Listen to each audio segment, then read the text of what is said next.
Llegamos así a nuestro bloque sobre la vida espiritual y los grados de oración.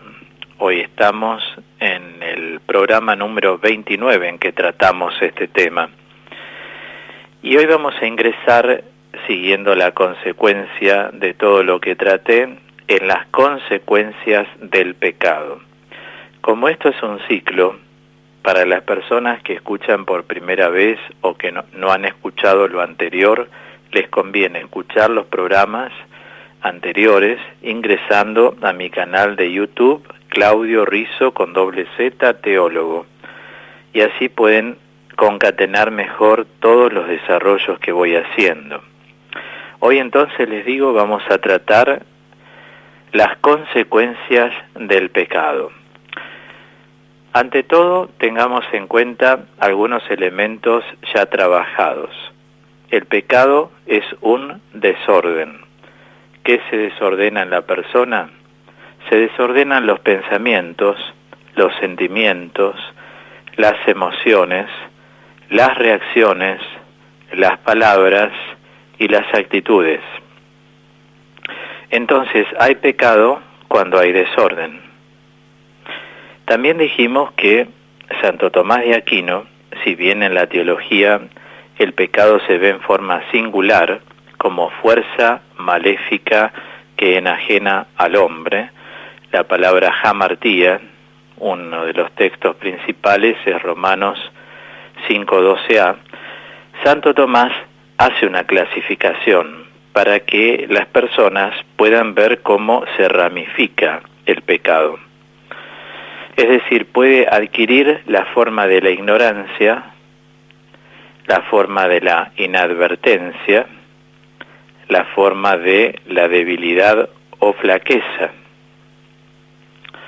Y también es importante saber, por otro lado, que el pecado se lo relaciona muchas veces con el sentimiento de culpa. Y también con una incapacidad de conversión que se da en algunas personas. Al escuchar la palabra incapacidad de conversión, probablemente uno deduce no puede.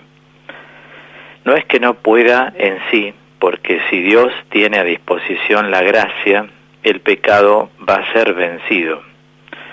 Vencido no quiere decir que va a desaparecer, porque nuestra condición es condición de pecadores, pero sí que va a estar controlado el pecado. Y es lo que se logra en el proceso de conversión, controlar el pecado a través de la gracia. Entonces, a mi entender, vamos a analizar 3 puntos fundamentales que pueden sintetizar a la vez las consecuencias que produce el pecado. Un punto será tener presente siempre que el pecado oscurece la imagen de Dios en el hombre, la oscurece. Otro punto es que el hombre se asemeja a aquel que cae en un pantano, en una región de desemejanza. Ya lo voy a explicar un poco más. Y un tercer punto es que en la mentalidad, digamos, antigua, de muchos espirituales rusos, existe una relación entre la tierra y la conciencia enferma del hombre. En esos términos, empezamos entonces a trabajar el pecado que oscurece la imagen de Dios. En varios desarrollos tuvimos en cuenta que la imagen de Dios es fundamental tenerla clarificada. Según la imagen de Dios que uno tiene, va a ser su proceder. Es decir, si uno cree que Dios es castigador, uno se va a aislar de Dios o puede generar dentro de sí un sentimiento de culpa. Si uno tiene una imagen de Dios vengativo, siempre va a estar alerta y se le va a generar un miedo, y el miedo paraliza a una persona. Si uno realmente quiere saber quién es Dios, tiene que verlo en Jesús, porque como enseña la carta a los Colosenses, Él es la imagen del Dios invisible. Entonces, Cristo Jesús, que es la única y absoluta revelación del Padre, es quien nos demuestra quién es el Padre. Por eso cuando Felipe le dice, muéstranos al Padre, Jesús le dice, Felipe, hace tanto tiempo que estoy con ustedes y todavía no me reconocen. Entonces, ¿cómo es el Padre? ¿Quién es el Padre? Lo vemos siempre en Cristo, en quien habita, como también enseña la carta a los Colosenses, la plenitud de la divinidad. Por lo tanto, toda persona que me escucha y tiene una imagen distorsionada de Dios, vuelva a donde tiene que volver, a mirar a Jesucristo. Fuera de Jesucristo no podemos hablar de una clara imagen de Dios. El Papa Francisco, en su pontificado, pone de manifiesto el atributo más importante de Dios, que es la misericordia. Y eso se ve a lo largo de toda la Biblia, como lo he explicado a veces en el Día de la Divina Misericordia, que es el domingo siguiente al domingo de Pascua. Cuando puedan entrar al canal de YouTube, fíjense lo que expliqué sobre un video que se llama La Misericordia de Dios. Entonces, si la imagen de Dios está distorsionada, deteriorada, malversada, tergiversada, eso va a oscurecer también nuestra visión de la esencia divina. Y muchas veces el pecado que mora en uno, o sea, el desorden que puede estar en una o varias partes que hoy acabo de mencionar, entre otras veces, el pecado hace que uno nunca vea la imagen bondadosa de Dios, la imagen de un Dios que es Padre, que acoge a su Hijo, que entiende más que nadie a cualquier persona. Por eso es tan importante darnos cuenta el pecado que mora en nosotros y cómo oscurece la imagen de Dios. Entonces tenemos que ir revisando por dónde el pecado nos pesa más, en qué nos desordenamos más. ¿Será en pensamientos? ¿Será en palabras? ¿Será en sentimientos? ¿Será en actitudes? ¿Será en hechos? Cada uno vaya pensando. Ahora, según los diversos aspectos de la imagen de Dios, se insiste sobre una u otra anomalía del estado pecaminoso.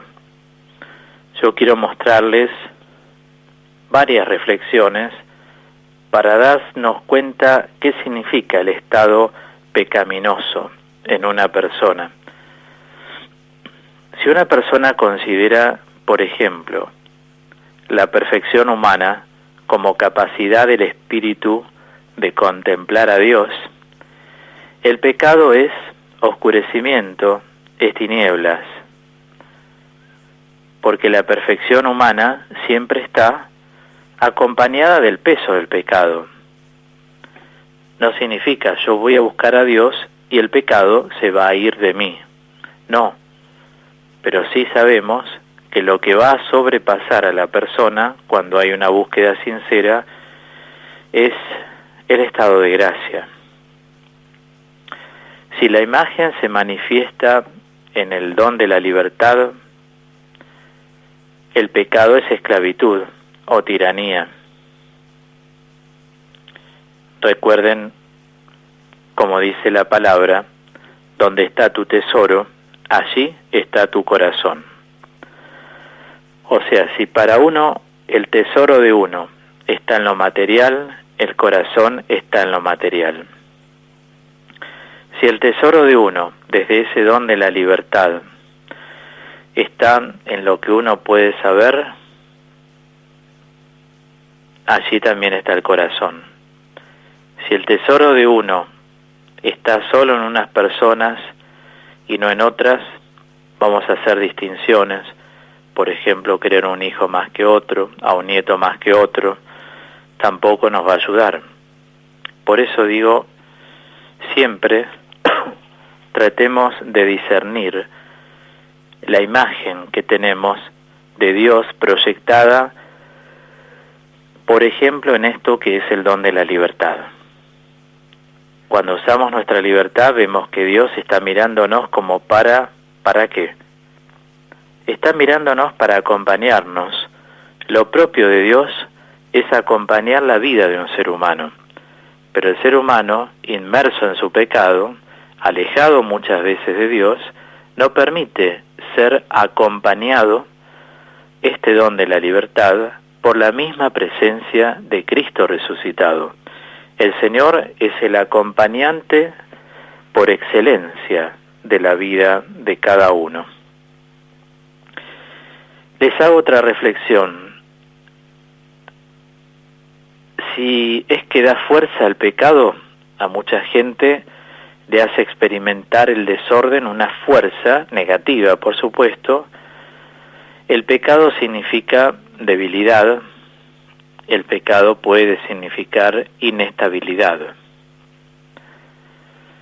Entonces, permanecer en pecado es permanecer con una fuerza negativa que nos va debilitando y va atacando también la estabilidad de una persona en Cristo. Voy a dar un ejemplo muy casero. Hay gente que dice, yo iba a ir a la iglesia, pero no tuve una buena actitud o me pasó aquello. Anteponemos cosas, ¿no? Dice, para ir así mejor prefiero no ir a misa, prefiero no ir a rezar. No conviene, porque la fuerza del pecado negativamente va a seguir morando en vos. En cambio, cuando uno opta por la gracia, esa fuerza negativa se va a convertir en una fuerza positiva. Nunca que estemos en pecado nos quedemos del lado del pecado. O sea, donde hay desorden siempre busquemos el orden en Dios. Y dejemos de lado todos los pruritos, todos los preconceptos que podamos tener, como por ejemplo, no, para ir así no voy, en vez de estar así, no merezco, ¿cómo voy a rezarle yo a Dios si soy desordenado? Están a favor del pecado, siempre la fuerza que otorga el pecado va a ser negativa, nunca la voy a poder pasar a que sea positiva porque no me pongo del lado de la gracia. En otro orden de reflexión, si la vida recta es vida eterna, el pecado es muerte entonces, y sí. Por eso es importante llevar una vida ordenada. Más de una vez lo compartí a la luz de esta bienaventuranza del Señor Jesús que figura en Mateo capítulo 5. Bienaventurados los que tienen el corazón puro, porque ellos verán a Dios. ¿Y qué es un corazón puro? Es un corazón ordenado. La pureza nunca se va a igualar ni con la Virgen ni con los ángeles. Nosotros, como hombres pecadores, siempre vamos a hacer de la pureza un orden. Entonces, bienaventurados los puros de corazón es igual a bienaventurados aquellos que se ocupan de ordenar su vida. ¿Se ordena de un día para otro? ¿Se ordena en un instante? ¿Se ordena en el mismo día? No, todo se da en un proceso en la vida. Es como cuando queremos limpiar la casa en un sentido figurado. No se puede limpiar todo al mismo tiempo, se va por partes, hasta que después de un proceso, queda limpia. Lo mismo sucede con el pecado. pero siempre hay que ponerse del lado de la gracia, para que esto que es fuerza negativa pase a ser fuerza positiva. ¿Qué es fuerza positiva? Fuerza de Dios. La gracia es una fuerza divina.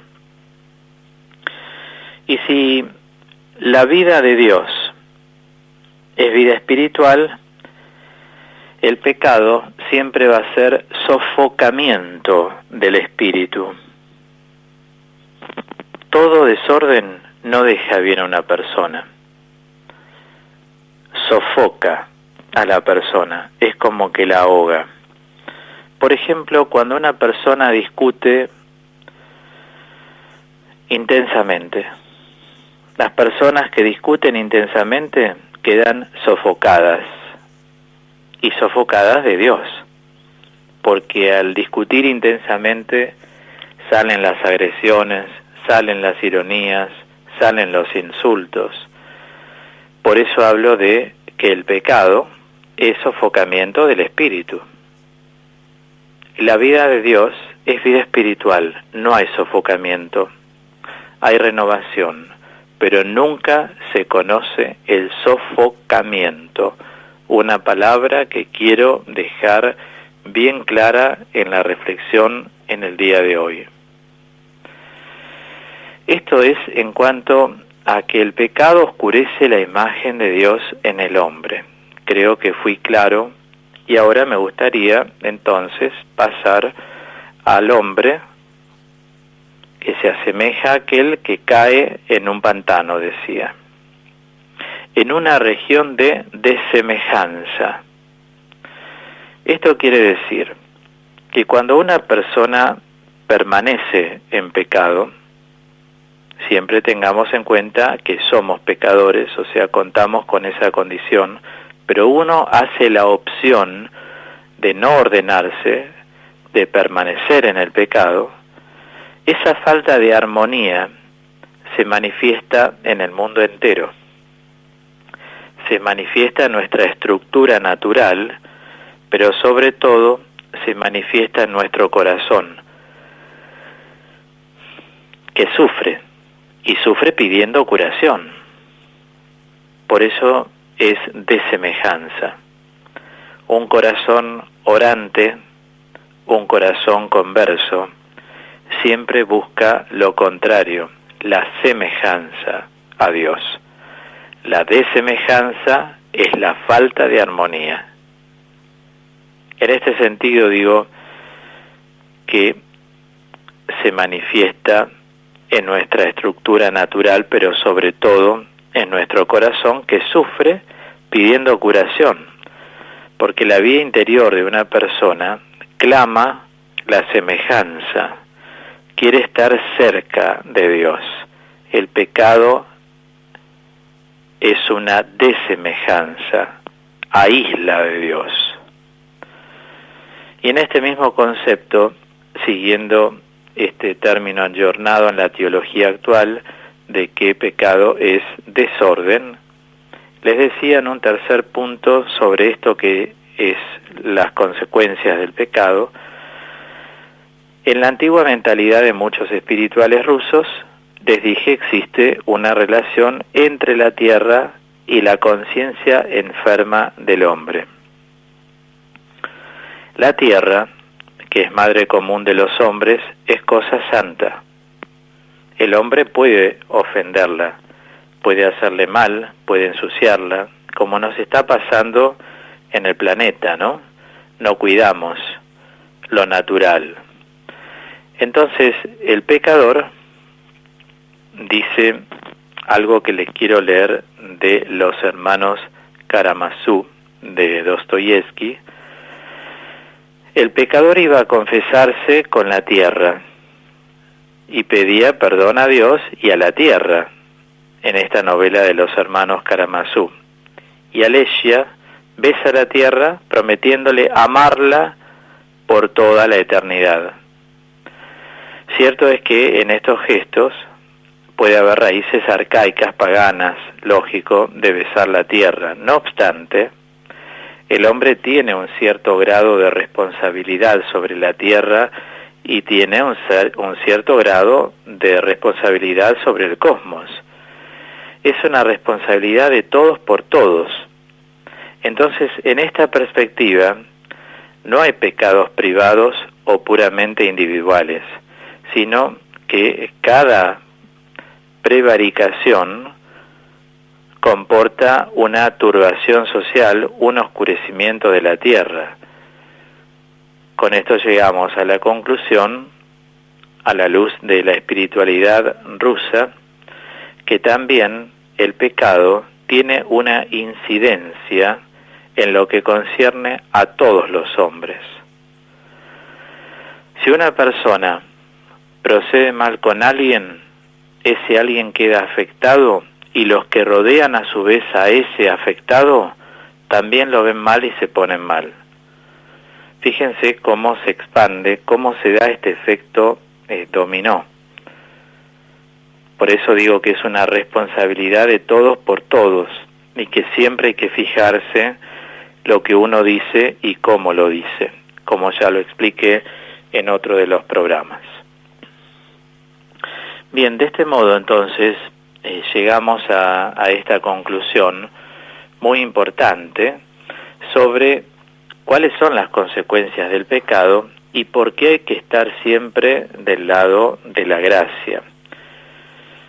Dios mediante, el próximo programa vamos a tratar la vida en el Espíritu de Romanos 8 para poder ahondar qué necesario es estar siempre del lado de la gracia y no seguirle al pecado, al desorden que mora en nosotros, que es esa fuerza maléfica, jamartía, que enajena al hombre, que no le permite hacer al hombre muchas veces lo que quisiera, lo que siente, sino que lo orienta hacia otra cosa. Por eso mucha gente dice, me salió, pero yo no quería decir eso, o dije algo que no quería, o sentí tal cosa y no quería sentir eso. Ven que hay una parte que es más fuerte.